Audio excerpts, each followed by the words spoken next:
Baik, Assalamualaikum warahmatullahi wabarakatuh.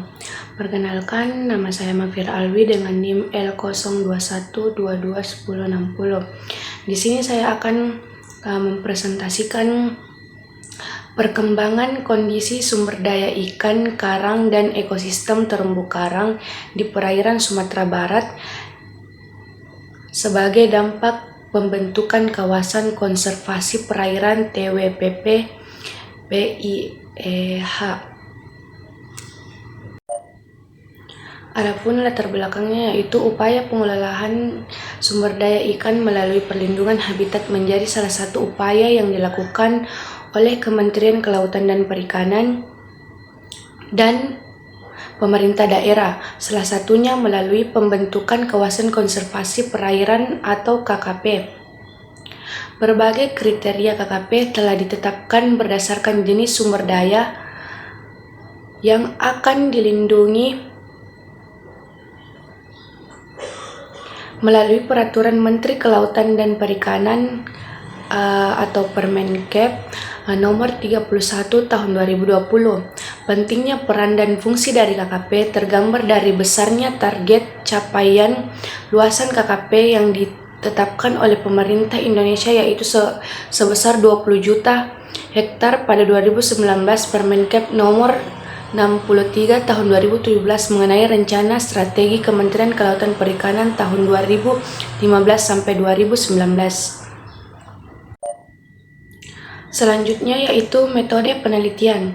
Penelitian dilaksanakan selama periode 2020 sampai 2021 yang berlokasi di TWP PPI Sumatera Barat. Adapun data dikumpulkan berupa data sekunder yaitu data statik perikanan tahun 1996 sampai 2019 yang diperoleh dari DKP Provinsi Sumatera Barat berupa data hasil tangkapan ikan karang. Adapun jenis ikan karang mencangkup berbagai jenis ikan karang yang tertangkap menggunakan alat pancing.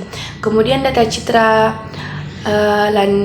Landsat 05 tahun 2009 sampai 2011 dan Landsat 2014 sampai 2019 untuk 5 pulau yaitu Pulau Bando, Pulau Air, Pulau Pandan, Pulau Pei, dan Pulau Toran yang berasal dari Lapan. Selanjutnya yaitu hasil dan pembahasan. Yang pertama itu pola produksi dan CPUE ikan karang di perairan Sumatera Barat. Berdasarkan hasil analisis diketahui bahwa alat tangkap pancing merupakan alat tangkap yang dominan digunakan untuk menangkap ikan karang. Berdasarkan data statik DKP Provinsi Sumatera Barat tahun 1998 sampai 2019, persentase produksi ikan karang terhadap produksi total alat tangkap pancing mencapai 66,99% dengan rata-rata sebesar 33,05% dari total produksi alat tangkap pancing. Selanjutnya yang kedua yaitu perubahan kondisi sumber daya ikan karang dari waktu ke waktu.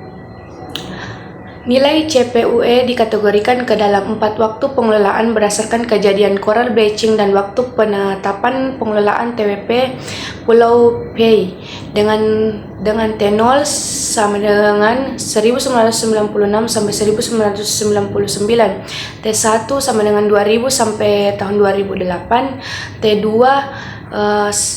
sama dengan 2019 sampai 2011, T3 sama dengan 2012 sampai 2018, dan T4 sama dengan 2019. Terlihat bahwa tren nilai CPU cenderung mengalami peningkatan kecuali pada waktu T1 pasca kejadian coral bleaching pada tahun 1997 sampai 1998 yang ikut berpengaruh terhadap ketersediaan habitat dan sumber daya ikan karang, walaupun terjadi peningkatan upaya melalui kenaikan jumlah alat tangkap yang meningkat drastis pada waktu.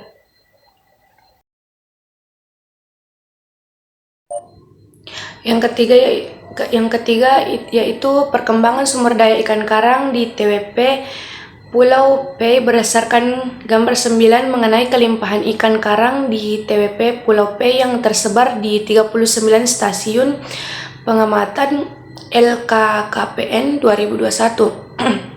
Diketahui sejak 2019 sampai 2021 terjadi tren peningkatan jumlah kelimpahan ikan karang berdasarkan kelimpahan ikan karang kelompok Corallivora yang merupakan ikan bioindikator kesehatan ekosistem terumbu karang.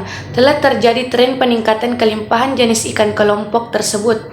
Peningkatan pemulihan terumbu karang pasca pemutihan karang tahun 2019 berkorelasi kuat dengan peningkatan kehadiran ikan karang di kawasan terumbu karang tersebut. Pada tahun 2016 ditemukan sebanyak 533 INDH per AH ikan karang kelompok Corallivora, dan pada tahun 2020 meningkat menjadi 738. Akan tetapi terjadi penurunan jumlah kelimpahan ikan karang pada tahun 2021 menjadi sebanyak 338 INDH per AH.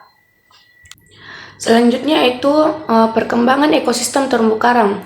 Berdasarkan hasil analisis data citra pada 39 stasiun pengamatan yang dilakukan pada gambar 12 secara umum pada tahun 2014 sampai 2019 terdapat lebih banyak stasiun pengamatan yang menunjukkan peningkatan rataan tutupan karang hidup di setiap tahunnya, kecuali di beberapa stasiun pengamatan di Pulau Toran, di mana penurunan rentan tutup karang hidup lebih banyak dibandingkan dengan tahun sebelumnya.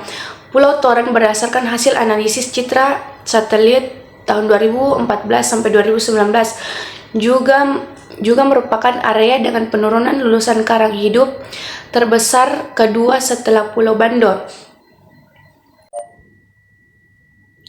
Adapun kesimpulannya yaitu hubungan kondisi stasiun stok sumber daya ikan karang di perairan Sumatera Barat dengan pengelolaan sumber daya ikan karang melalui adanya KKP TWP Pulau P belum secara maksimal berperan sebagai penyedia stok ikan karang yang dapat menyuplai kebutuhan biomasa ikan karang di perairan Sumatera Barat dan menyeimbangi tekanan penangkapan yang ada. Sebagai perbandingan, luasan TWP Pulau P ada sebesar 39.900 hektar atau sebesar 0,21% dari lulusan perairan Sumatera Barat yang bernilai 18,7 juta hektar. Citra Lancet menunjukkan secara rata-rata terjadi kecenderungan penurunan lulusan terumbu karang pada periode 2019 sampai 2011 dan kecenderungan kenaikan pada periode 2014 sampai 2019. Akan tetapi secara umum terjadi tren peningkatan lulusan tutupan karang selama periode pengelolaan TWP Pulau P 2010 sampai 2021 sebagai kawasan konservasi perairan. Selain itu, nilai kelimpahan dan biomasa ikan karang yang berbanding lurus dengan persentase tutupan karang mengindikasikan adanya perbaikan ekosistem terumbu karang dan sumber daya ikan karang sebagai dampak adanya pengelolaan kawasan konservasi perairan TWP Pulau P. Mungkin cukup sekian presentasi dari saya. Assalamualaikum warahmatullahi wabarakatuh.